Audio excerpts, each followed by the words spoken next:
Oh my God. We rolling, guys? Dude. We're rolling. We're rolling. legend. Guys, meet 6 feet 4 inches. Yeah. 90 pounds of pure Irish magic. That's what I'm talking about. I wish I was there in person because I would physically intimidate you both. I wouldn't be able to take it. You just wouldn't be able to. It's too much. It's a lot of man right here talking to you guys, but try and control yourselves. How are you both? Doing good. Dude, absolutely fantastic, man. Thank you for the time. Thanks for having me on. You're preparing for the Oscars. How much of that team overlaps with like what you do with Team Coco and like late night? Like, is it completely separate? No, there's a lot of overlap. A lot of these are writers that I've used before. They worked with me for years. I mean, I've been at this forever. I have all my favorite writers come in for this, and we just get a room going. It's not probably unlike your world where it's all about preparation. So, Sure. So we get people together and we start a couple of months ago and we just start working. And we have a room that goes all the time. And I drop in and out of it. I usually just waste their time. I do all this bullshit. I get them laughing, but it's not in any way productive for the Oscars. Vibe check. And Vibe check. You always got a vibe check. Exactly. That's what it is. It's a lot of vibe check. So that's just fun. That part is probably my favorite part. The two things I miss the most when I'm not working on a project like this or doing a late night show is the band and the writers. You're so in sync with the band, specifically the drummer. I mean, the intros to the late night are some of my favorite like showman work of all time. I mean, Well, the hips with the hi-hats. yeah, Are you kidding me? yeah. The coattails to the Yes, temp checks. yes. The nipple twisting. Yeah. You know, this was my version of an end zone dance. You know, like that was my. Dude. I always, was thinking if I ever did somehow accidentally get thrown into a game and managed to catch a football in the end zone, it would be the string dance and then the nipples, and then the nipples would get me tossed. Probably, right? I don't think you're allowed to do that. It'd probably get you a little fine. It'd be at least 15 yards. All right, well, it's maybe worth it. Maybe worth it. It is. Hey, if you get in that end zone, you can do whatever you want. Exactly. We're going to talk more about this. We're going to do the intro real quick, though, and because I know we got it in the show with all the Oscar prep and everything. So Whatever you guys want to do. Whatever you want to do. You're the Awesome. man, All right, dude. Here we go. Hi, our guest today is a 6'4" comedian, writer, and fellow podcaster out of Brookline, Massachusetts. He graduated magna cum laude from a small state school just outside of Boston. He is a 6-time Emmy winner of the 2025 Mark Twain Prize for Humor. Yeah, You baby. might know him from his time as the host of the hit podcast Conan O'Brien Needs a Friend, or as the host of the Emmy Award-winning travel series Conan O'Brien Must Go, or from his 16-year stint as the host of Late Night with Conan O'Brien. He is the man that gives the world comedy classics such as Pimbot, Triumph the Insult Comedy Dog, Masturbating Bear, and Andy Richter. And this Sunday, he is back for his second time hosting the Academy Awards. 92%, please welcome the largest Irishman I know now, Conan O'Brien. My God, I've been waiting for that intro. Hey, Jason, are you available to do my intro for the Oscars? Are you? Well, listen, be careful what you throw out there, Conan. If you did that, first of all, it would be way too long. The Oscar people would be so pissed. The band's playing. Kelsey Nation would be going crazy. Fucking A lot of epic. people would be tuning in to the Oscars for the first time. Hey, absolute honor to be here. And I do want to stress, if you saw me in person, I'd have nothing but mad respect from both of you, because I am a physical I am a specimen. I'm a physical specimen. And a lot of people don't know that because I act like such a fool. The hair is a golden red right now. That thing, that top piece is looking fantastic, dude. Isn't that beautiful? I have so many wigs for every occasion. Don't you envy my wife? She sees this orange sherbet lying on the pillow next to her. She's so thrilled. And also, everyone here in my world, Team Coco, so excited that I'm doing this, that I've got fans sitting in right now, huge Chiefs fans. Tanisha and Buddy, just jump over here. Can you see them? Let's jump go! over. Come on over here. These back, are fanatics. Baby. And get in here. Get in close, right around me. There they are. Oh, check out the jersey. All they do is talk about the damn Chiefs. And by the way, what I'm talking about, baby. No offense. I'm a Patriots guy, born and raised. Had a feeling. Yeah, sorry about that. Not a terrible situation to be in as a Patriots fan. Not a terrible situation to be in. And then, I wanted to get some Eagles fans in here, but they're too violent. They're just, You got to go down to the courthouse to find some of those. Yeah. If we had Eagles fans in here, they would be tearing out the equipment and throwing it at me. I'm terrified of an Eagles fan. Much respect, but they frighten me. They're so intense. But guys, it's a huge treat. Thanks for having me on. I appreciate it. The treat is all ours. I mean, I can't tell you how much we watched you all growing up, and we've followed. I mean, I played hockey growing up, and we would go and have sleepovers when we were younger, and we're like, middle school at this time. And we would stay up, play video games, and purposely stay up just to watch Late Night with Conan O'Brien. Every time. And see the Walker Texas Ranger lever. Well, the Walker Texas Ranger lever was one of my favorite things ever. And it's one of the things I'm most happy about. And then they made us stop doing it because they said that we're playing all these clips and there's actors in those clips. And they said to me, the actors are starting to notice you're playing these clips and you're not paying them and they're going to come after you. Boo. And so we got to cut it down. And I went into a depression because it was my favorite thing. And then I said to my producer, and to my lawyer, I want to take this to trial. And they're like, what are you talking about? And I said, I want to show these people, these actors are going to go crazy. And I said, no, I want to go to trial and show the clips and then say, ladies and gentlemen of the jury, that is not acting. And they said, you are not going to do that. That is not happening. Shut up. So that had to go away. But you would have won right there. This is before internet. So I didn't know we had, when the show first started, all we had was like reviews to go off of. And the reviews were written by people my age or older, and they just didn't like what I was doing. And no one told me that, no, there's all these 14-year-olds out there who are staying up and watching it, and they're like building a religion around it. And so I always wish, well, why couldn't, Travis and Jason have got a hold of me back then and said, hey, man, we love the show. You're crushing it. There was no way. And I meet all these comics who are huge stars now who are like, oh, no, I grew up watching your stuff. And I thought, well, we didn't know. No one told us. We didn't have any idea. So it was a kind of a rough start, no? Like the first episode, you came in with high expectations off of SNL and like everybody was like, man, Conan O'Brien is hilarious. He's going to kill it.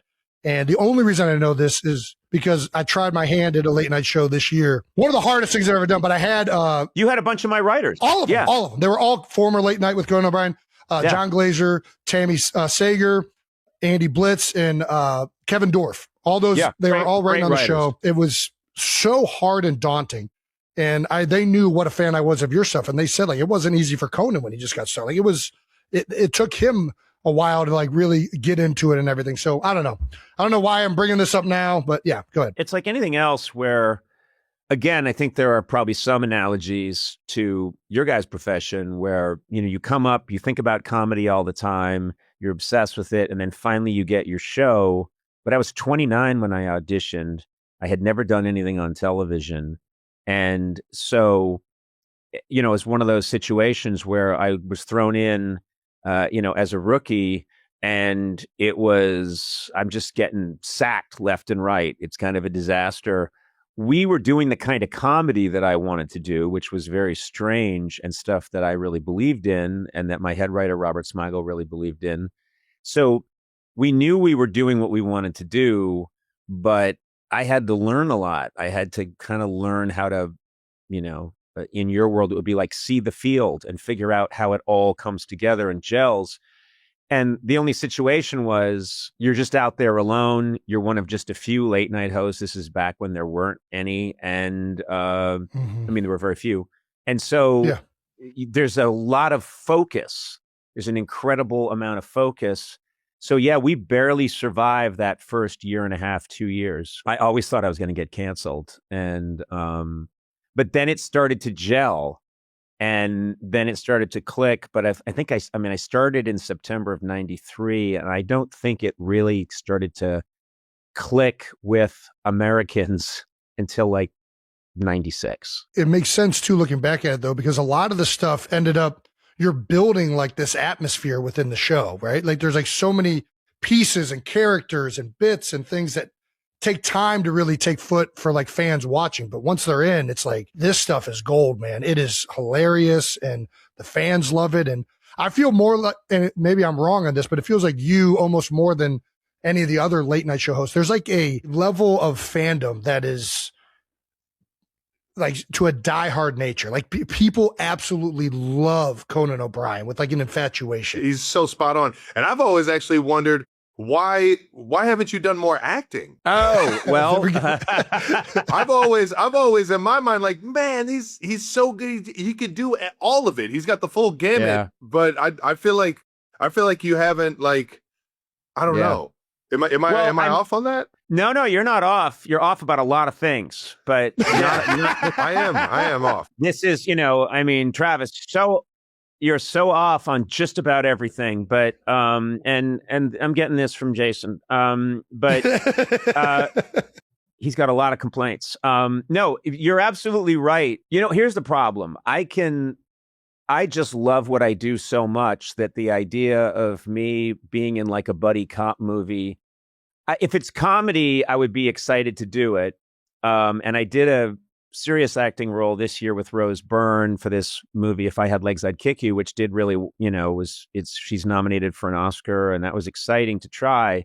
But I don't think I have it in me to be in a real acting scene. Meaning, if I was in a scene and my job was to tell a woman how much I loved her and then start crying, I would just be doing bits the whole time and jokes, and they'd fire me right away. Like I couldn't, you know what I mean? If my job was to say, I loved you.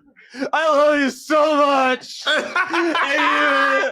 I think I would, people in the audiences would just be laughing, and then I'd probably look at the camera and go, well, what do you want from me?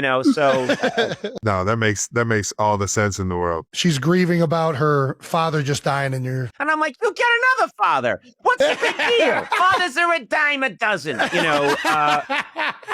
I'd do some stupid bit. I'd ruin it. Guys, it's for the best. It's for the best that I stay out of acting. You're not staying out of the acting world. You are hosting the Oscars for your second time coming up this Sunday. Guys, I need you. I will fly you in. You guys have to be backstage with me, getting me psyched up just before I go out. If you did that, I'd go running out there with way too much energy. But I'd be like, yeah! And they'd have shots of like Timothée Chalamet and these like famous actors, Brad Pitt, being, what is wrong with him? Yeah! We're gonna kill it! We're gonna chew it up and spit it out! We're gonna fucking kill him. Yeah, and then doctors would rush in and carry me away. That's right, Trav. We'll give him some pre-workout drinks, some smelling salts, creatine. You'll be juiced to the gills, Conan. Dude, you give him all that. We're gonna need to give him a helmet too. All those things, you need to put a helmet on if you're gonna do that. That concoction could get crazy. If we did this, I would totally the Oscars would be a disaster, and afterwards word would get out. People would be going like, what happened? He did it last year and it was good. What happened? Well, did we mention that Travis and Jason Kelsey were backstage with him? They gave him some stuff to drink. They gave him a helmet. and they yelled at him. That might have had something to do with it. Then Conan went over and speared the trombonist. It was crazy. Yeah, just take him out. Just take him out. Yeah. Electric. Give the people what they want to see, man. Sure. You got to. You got to. Well, have you seen most of the movies that are up for awards? How does this, when you're hosting, do you make a point to try and watch all of them? And yeah, I really do try to see them all.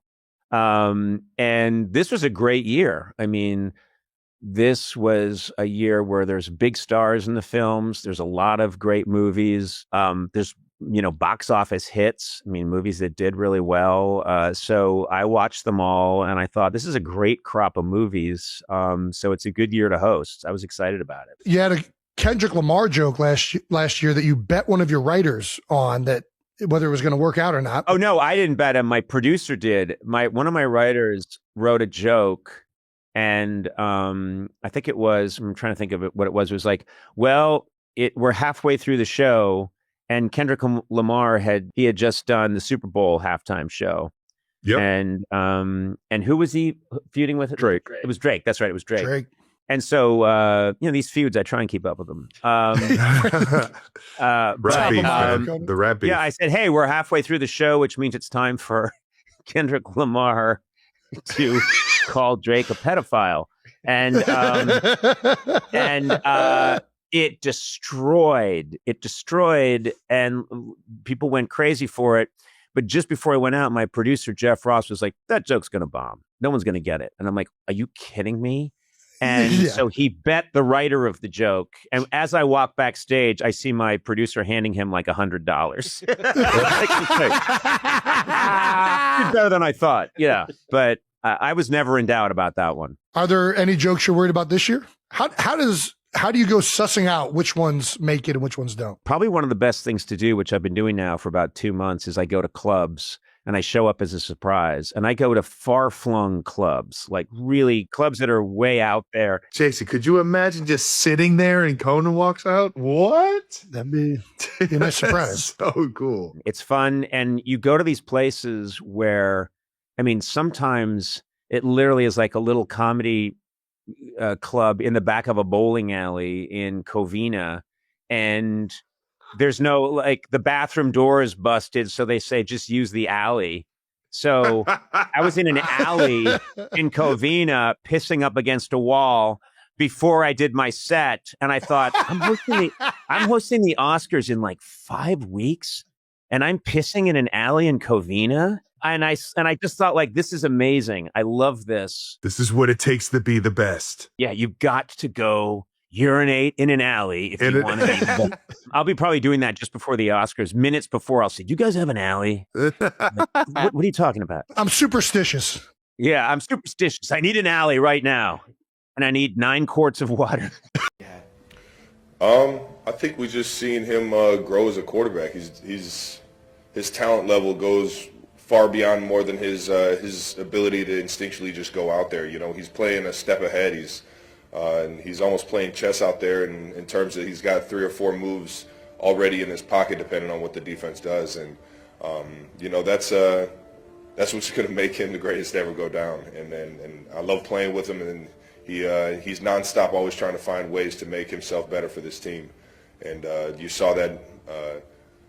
More so this year than any other year that we played, knowing that the pieces were a little bit different in terms of the weapons that he has and the scrutiny that everybody was kind of looking to see how he was going to take his game to the next level. And sure enough, I'm pretty sure he'll win MVP. Morning, Trev. Why are you always open? Why am I always open? I say it all the time. Andy Reid, baby. Big Red, he can dial some stuff up at the right time, create some things at the right time, and then on top of that, everybody is doing their job. It's not just me just go out there and get open kind of play. I'm sure you guys like to think that, but there's a lot of madness to it, and there's a lot of guys doing their job for the big picture, and I'm fortunate that I'm playing here for sure. You talked about the new guys and the important role they play in this Super Bowl. Obviously not the result y'all wanted last time in the Super Bowl. Do you use that as motivation this week? Do you tell them what it's like to lose a Super Bowl in the build-up to this one? I don't even like to revisit that one. I'll tell you what. that wasn't a prideful moment in my life. But I'll tell you what, it's it's good wisdom to have, and as a leader, I don't think excuse me, as a leader, I don't think that I stepped up to the plate as much as I should have in that game.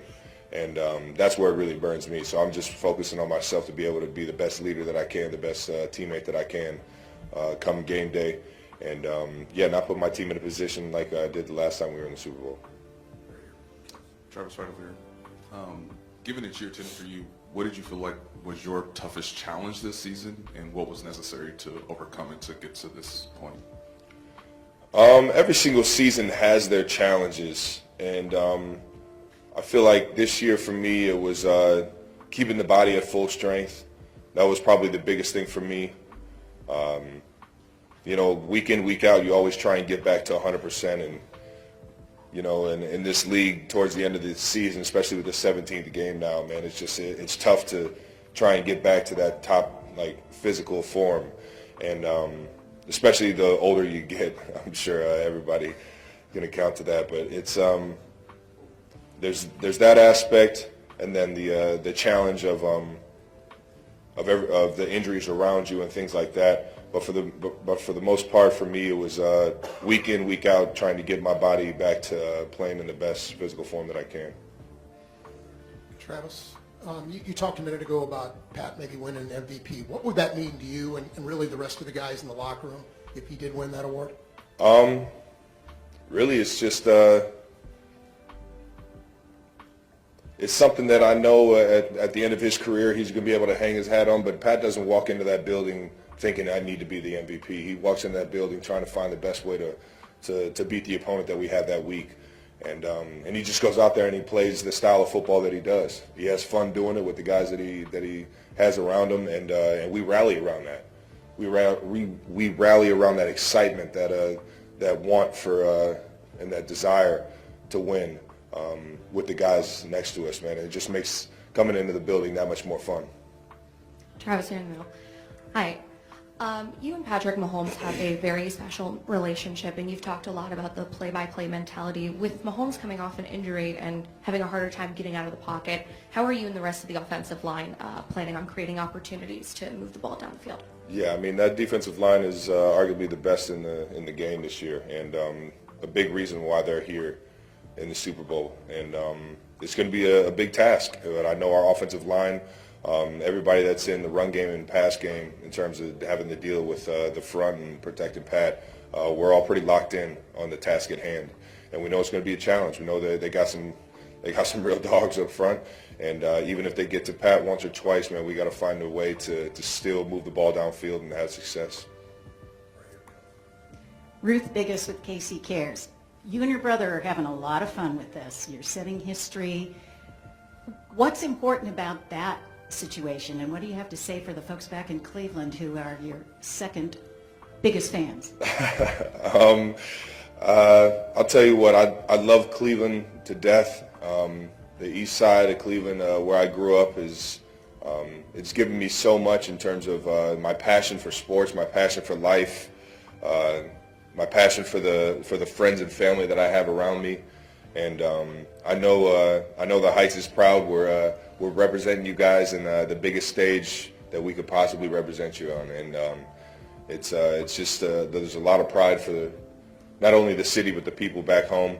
We'll go out there and try and get a win, but I think it'll mean a little bit more if the Chiefs win. That's just me being a little biased.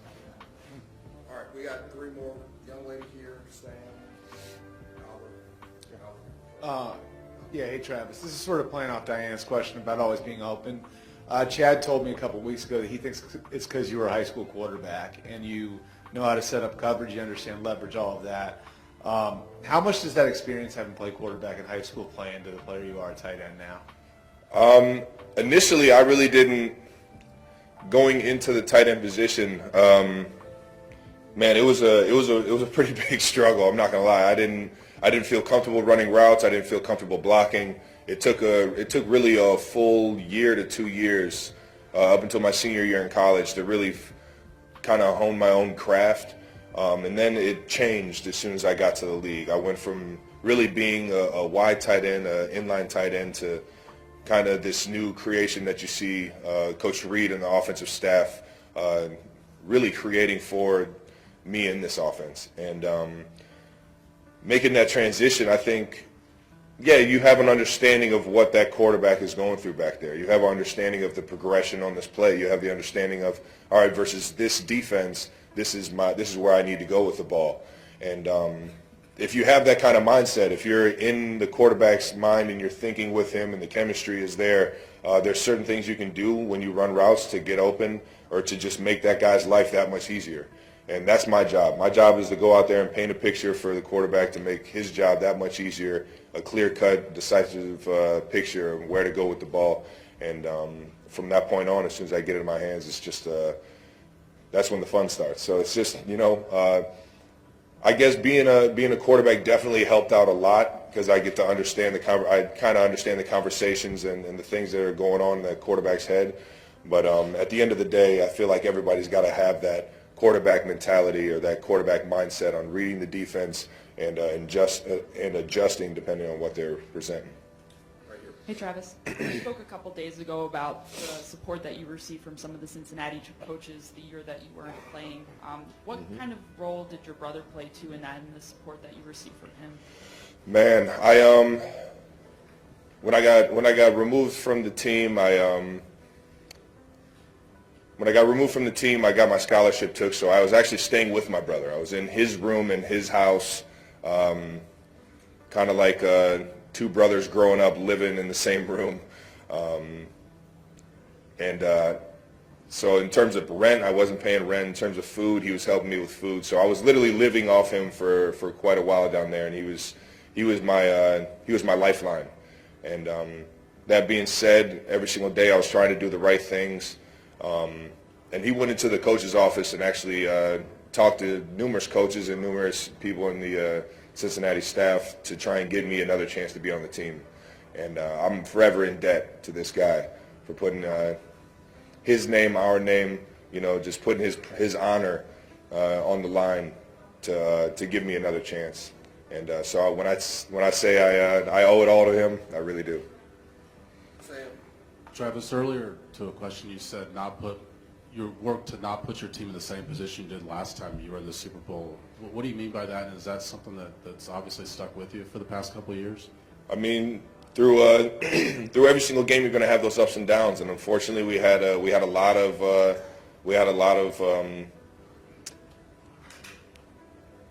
challenges early on, and I don't think I handled it the best as a leader in terms of stepping up to the plate, helping control the mindset, making a big-time play to spark some energy, to spark that momentum. There were a few plays early on there that I just didn't feel like I did my job, and then on the sideline, in terms of the energy and the motive and the demeanor of the team, that's where I really think I could help out as well. Last question in the back. Travis, we saw what happened in the NFC Championship game when this 49ers season gets derailed because of injuries at the quarterback position.